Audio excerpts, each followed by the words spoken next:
Selamat pagi, sahabat Ragam. Kalau kita ngomongin tentang objek wisata di Pulau Bali, pasti tidak bisa dipisahkan dari yang namanya pantai. Tapi kali ini, Ragam Indonesia akan mengajak Anda untuk mengunjungi sejumlah wisata yang berbeda di Bali, tepatnya di Kabupaten Bangli.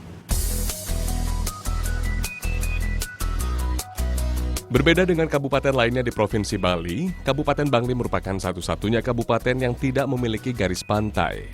Topografi alam Bangli sangatlah indah. Jejeran bukit barisan, gagahnya pegunungan dipadu dengan hutan tropis menjadi suguhan tersendiri.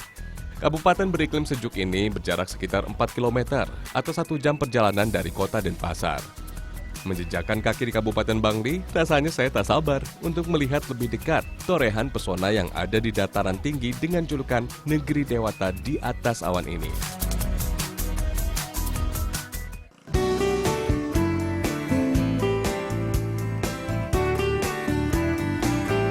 Terbentang di antara gagahnya Gunung Batur, Danau Batur bukan hanya sekedar danau, namun telah menyatu dengan kehidupan masyarakat Bangli, khususnya Kecamatan Kintamani.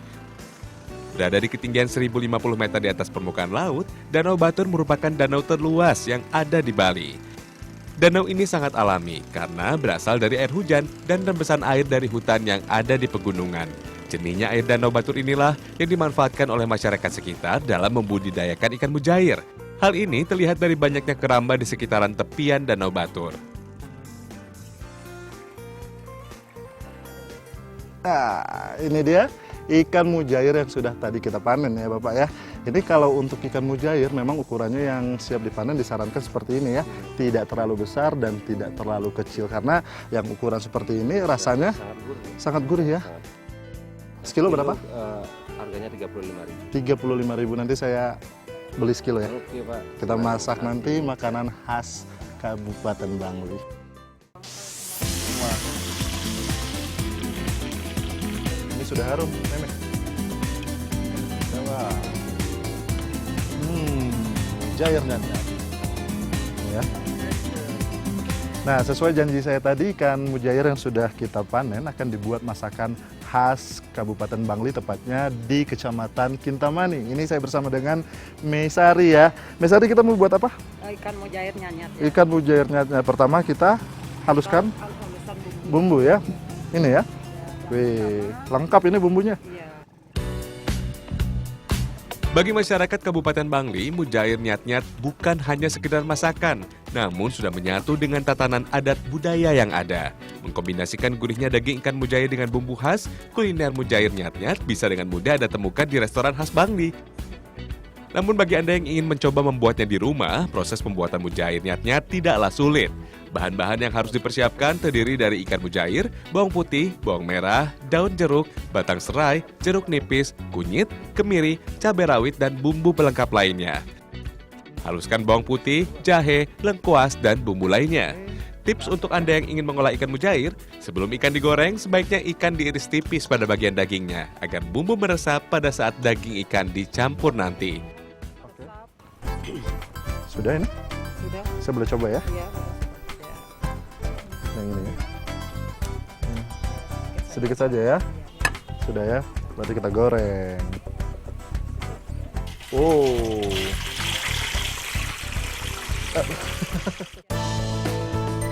Goreng mujair selama 10 menit hingga daging ikan matang sempurna.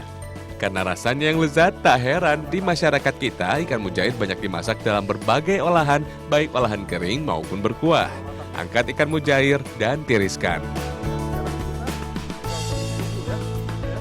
Sekarang Sekarang kita tumis bumbu ya. Desta coba ya. aku ya, belajar numis.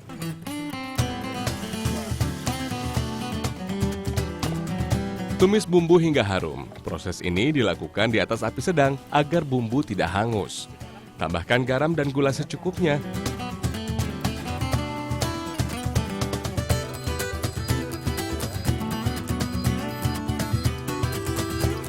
Berikutnya, masukkan ikan mujair goreng. Tunggu hingga bumbu meresap. Sahabat, sumber omega 3 ikan mujair sangat membantu menurunkan kolesterol dan trigliserida dalam sistem kardiovaskular manusia, sehingga bisa menjaga kesehatan jantung. Selain itu, kandungan selenium yang dikenal sebagai antioksidan juga tak kalah bagus untuk mencegah penuaan dini.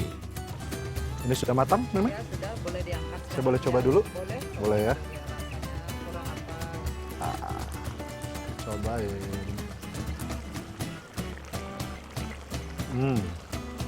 Ada rasa. Ini kalau kata orang Bali, jan. Enak banget. Kita angkat ya. Ikan mujair nyat-nyat pun siap menggoyang lidah Anda.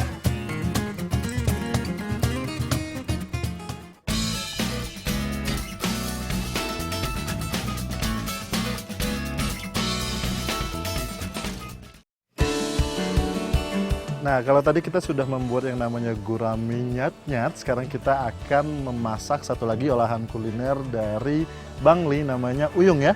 Uyung ini terbuat dari, kalau kita lebih mengenalnya dengan keong mas.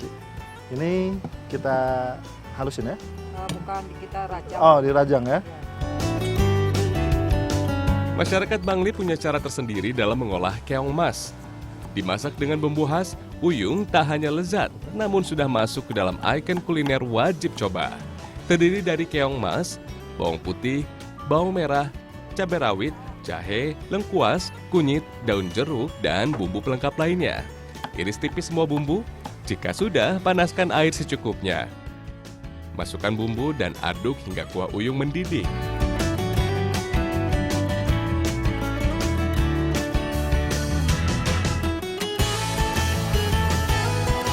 Masukin keongnya ya, uyung ya. Ya, uyung. Ini sudah direbus ya, Sudah. berarti sudah bisa dimakan ya. Ya, disedot ya. Gurih ya. Jadi seringkali uyung atau keong mas ini di masyarakat kita dianggap sebagai hama, tapi ternyata manfaat dan kandungan keong mas ini sangat baik untuk tubuh kita, seperti protein hewaninya yang sangat tinggi yang bisa membantu daya tahan tubuh dan juga menjaga imunitas tubuh. Kita campur ya.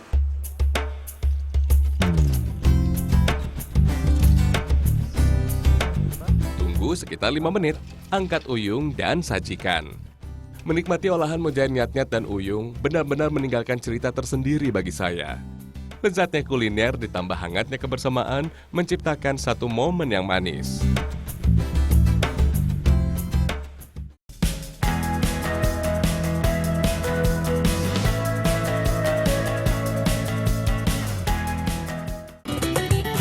Petualangan saya mencicipi kuliner khas Kabupaten Bangli belumlah usai. Saya pun memutuskan untuk menemui salah satu pengusaha kuliner di kota Bangli.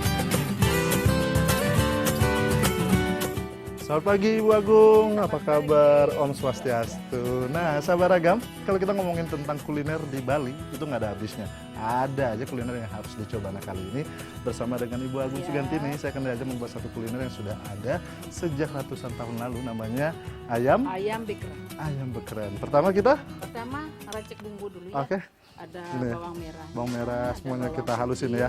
Siap. semua ini. Ya.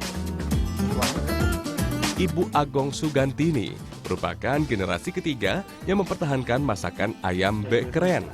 Berawal dari sang kakek yang menjadi juru masak Raja Bangli II, Agung Regen. Khususnya dalam mengolah ayam bekeren.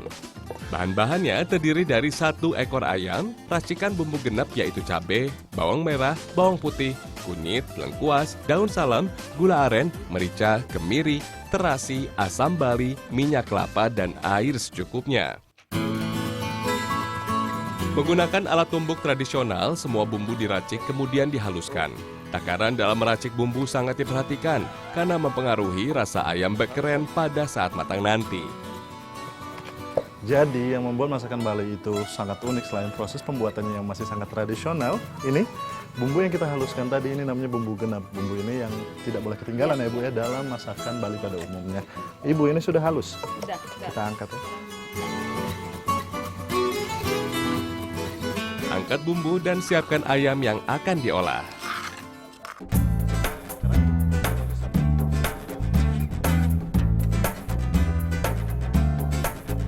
Taburi daging ayam dan garam secukupnya, kemudian gosong menggunakan asam bali.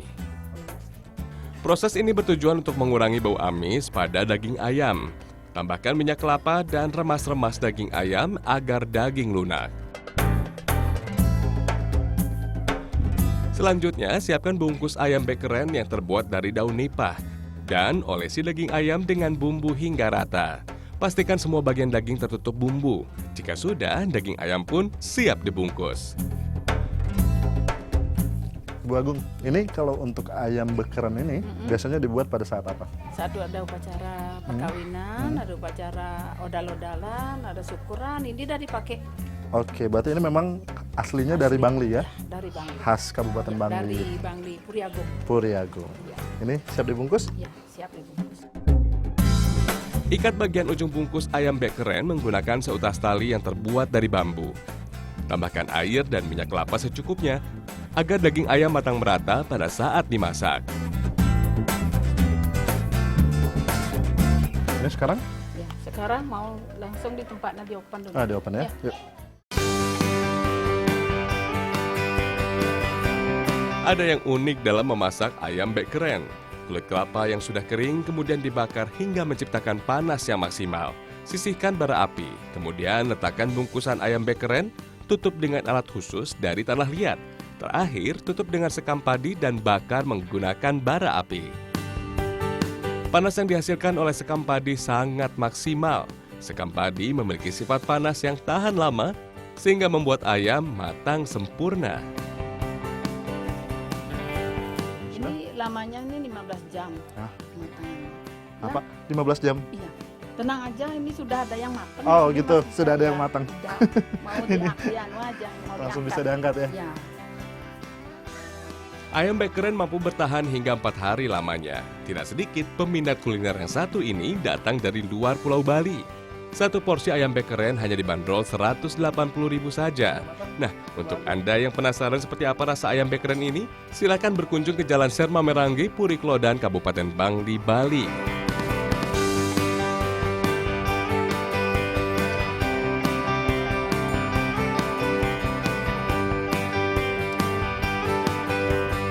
Ini daging ayamnya beneran lembut banget ya Ibu ya. Iya. Apalagi ditambah dengan bumbu khas Balinya tadi ya. Ada bumbu genep ini. Walau prosesnya sangat rumit ya, 15 jam. 15 jam sampai dengan matang. Tapi ini sebanding dengan rasanya yang begitu luar biasa enak. Lembut lagi dah. Lembut. Apa?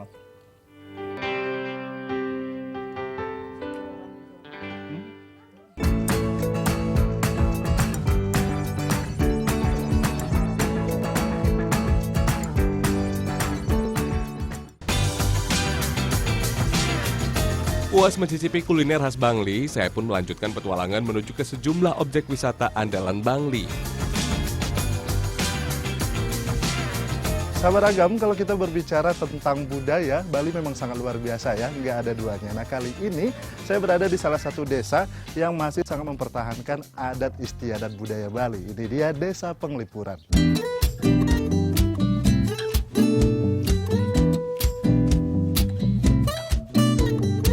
Desa adat Penglipuran menjadi tujuan utama yang banyak dikunjungi wisatawan di Kabupaten Bangli. Berada di ketinggian 600 meter di atas permukaan laut, suhu di Desa Penglipuran sangatlah sejuk. Desa Penglipuran sangat terkenal akan jajaran rumah khas Bali yang tertata rapi. Desa ini begitu bersih dengan tiap ukiran angkul-angkul atau gerbang rumah yang menghiasi. Desa Penglipuran pernah mendapat penghargaan Kalpataru, yaitu penghargaan yang ditujukan untuk perorangan atau kelompok dalam melestarikan lingkungan hidup di Indonesia. Menurut masyarakat sekitar, kata penglipuran diambil dari kata pengeling pura, yang memiliki makna tempat suci yang ditujukan untuk mengenang para leluhur. Ciri-ciri yang sangat menonjol di desa ini adalah arsitektur bangunan tradisional yang rata-rata memiliki arsitektur yang sama persis dari ujung desa ke ujung lainnya. Keunikan ini membuat Desa Penglipuran sangat indah dengan kesimetrisan yang amat tertata rapi antara satu rumah dengan rumah lainnya. Pintu gerbang di setiap rumah saling berhadapan satu sama lain yang hanya dibatasi jalur utama kecil di tengahnya.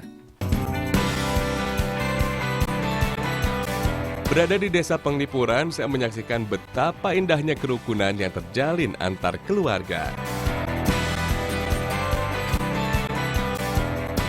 Selamat pagi Bu, saya mau masuk ke pura, boleh ya? Nah di sini memang sahabat Agam selain kita bisa melihat rumah-rumah adat ya khas Bali, ada juga yang namanya pura penataran. Tapi sebelum masuk kita harus pasang kemben ya, kain ya. Ini salah satu cara untuk menghormati tempat suci ya Ibu ya. Boleh Ibu dipasangin Ibu?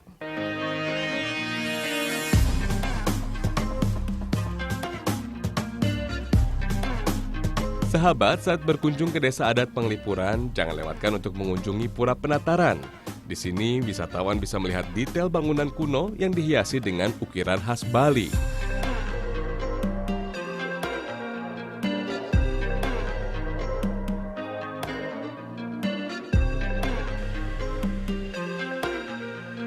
Bagi Anda yang suka dengan fotografi, sempatkan pula untuk mengunjungi hutan bambu yang berada tepat di belakang desa Penglipuran.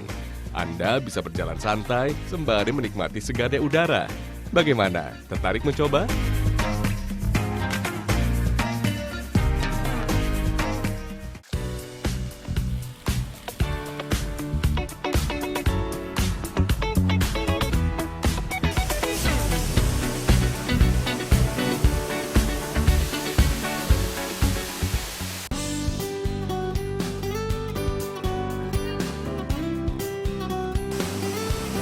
Dari Desa Penglipuran, saya mengajak Anda melihat sebuah air terjun alami dengan keindahan yang tak kalah memukau. Air terjun Dusun Kuning adalah sebuah destinasi wisata yang belum banyak diketahui oleh wisatawan. Untuk mencapai ke air terjun ini, saya harus melewati jalanan setapak. Medan jalan untuk menuju ke air terjun Dusun Kuning memang belum mendapat perhatian penuh dari pemerintah setempat. Vertikal dan sedikit licin membuat saya harus ekstra hati-hati saat berjalan. Ini usaha untuk menuju ke air terjun Dusun Kuning ini memang sangat luar biasa susah, tapi ketika sampai di depan air terjun, luar biasa, terbayar semua.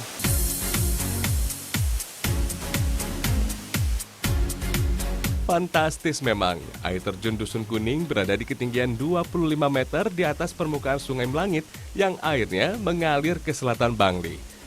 Memiliki ketinggian sekitar 15 meter lebih, air terjun Dusun Kuning begitu anggun dengan kucuran air jernih yang turun di antara tebing batu nan kokoh. Air terjun merupakan salah satu bagian dari eksotisme yang diciptakan alam untuk dinikmati oleh manusia. Dinginnya air khas pegunungan yang turun justru dimanfaatkan oleh sebagian wisatawan yang datang untuk berenang. Nama Dusun Kuning sendiri diambil karena air terjun ini berada di Dusun Kuning. Nah, untuk Anda yang ingin berkunjung ke sini, Anda hanya membutuhkan waktu sekitar 30 menit saja dari kota Bangli.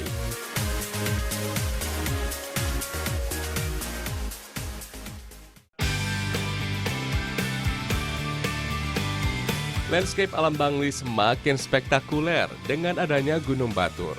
Gunung Batur adalah salah satu gunung aktif berketinggian 1.717 meter di atas permukaan laut.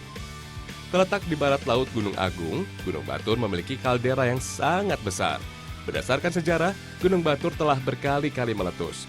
Kegiatan letusan Gunung Batur tercatat dalam sejarah dimulai pada tahun 1804 dan letusan terakhir tahun 2000. Kawasan Gunung Batur terkenal sebagai objek wisata andalan di Kabupaten Bangli. Tak sedikit dari wisatawan lokal maupun asing tertarik untuk melakukan pendakian di gunung ini. Ya, Gunung Batur menawarkan paket wisata Sunrise.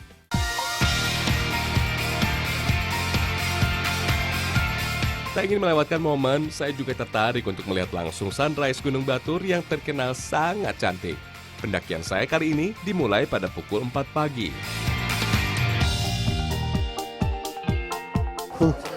Sekarang saya berada di titik awal atau titik poin untuk melakukan pendakian Gunung Batur. Ini namanya Pura Jati, di mana ratusan pendaki di sini didata dan diberi arahan oleh setiap guide. Dan nanti kita akan melakukan hiking selama 2 jam karena memang saya akan memilih perjalanan yang pendek atau short trip. Ratusan wisatawan telah berkumpul, berbagai perlengkapan mulai dipersiapkan. Udara pagi menusuk tulang tak menyurutkan semangat saya dan pendaki lainnya untuk bisa menaklukkan Gunung Batur. Nah, sekarang saya sudah bersama dengan Beli Ketut Mandiasa sebagai guide saya sekarang, dan sudah siap, Pak? Sudah. Siap ya? Siap. Let's go. Ditemani guide, pendakian pun dimulai. Melewati jalanan setapak, langkah kaki perlahan namun pasti terus melangkah. Sebenarnya ada beberapa tipe trek pendakian yang bisa Anda pilih, mulai dari short trek, medium trek, hingga long trek. Untuk Anda para wisatawan yang belum pernah mendaki, Anda tidak usah khawatir, karena rute pendakian ke Gunung Batur ini termasuk level yang sangat mudah. Namun tidak bagi saya.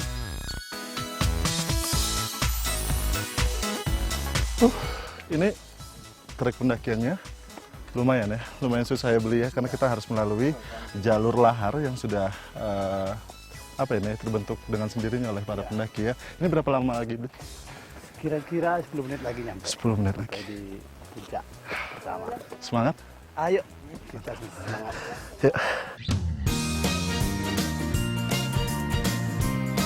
Gunung Batur masuk dalam kawasan geopark, yaitu daerah yang diakui UNESCO memiliki warisan geologi yang luar biasa. Akhirnya, saya pun tiba di spot pertama untuk menikmati sunrise Gunung Batur. Ratusan wisatawan sudah memilih tempat terbaik untuk mengabadikan momen. Perlahan, bias jingga kian menambah eksotisme langit Batur yang indah. Sayang, matahari terbit yang ditunggu tampak enggan menampakkan diri di singgasananya. Namun harapan untuk bisa melihat sunrise tidaklah sirna. Selang beberapa waktu, akhirnya saya bisa menyaksikan sang raja siang yang muncul dari balik horizon. Tentu momen ini tidak disia-siakan oleh wisatawan. Cantiknya langit dibalut dengan taburan jingga begitu anggun dalam jepretan kamera. Ini selain bisa menikmati sunrise, kita juga bisa melihat kaldera Kintamani karena memang Gunung Batur itu adalah gunung dengan kaldera terbesar di Indonesia. Tapi sayang ini masih ketutupan awan ya beli ya. Dan di sebelah sana kita bisa melihat Gunung Abang dan juga Gunung Agung. Ini luar biasa cantik banget. Di puncak Gunung Batur, wisatawan banyak melakukan aktivitas, mulai dari hunting foto, melihat kawah utama, hingga camping.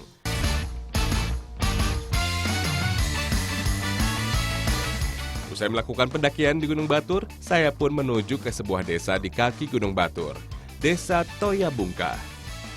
Desa ini cukup populer di kalangan wisatawan Bangli. Terdapat pemandian air panas yang sudah dikelola. Tempat inilah yang banyak dipilih wisatawan untuk menghilangkan rasa lelah setelah mendaki. Ini setelah lelah hiking di Gunung Batur, bagaimana kalau kita merelaksasikan diri dengan mandi di pemandian air panas alami dengan pemandangan yang begitu luar biasa ini. Kita cobain ya.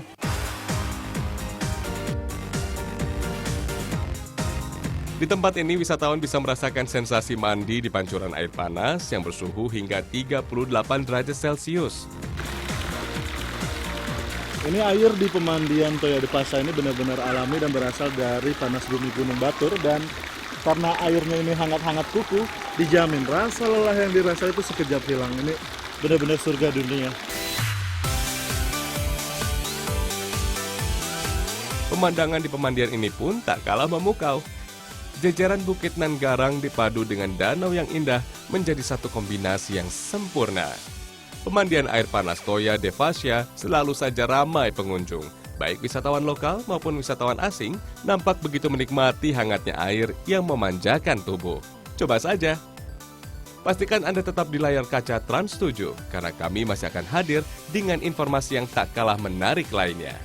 Hanya di Ragam Indonesia.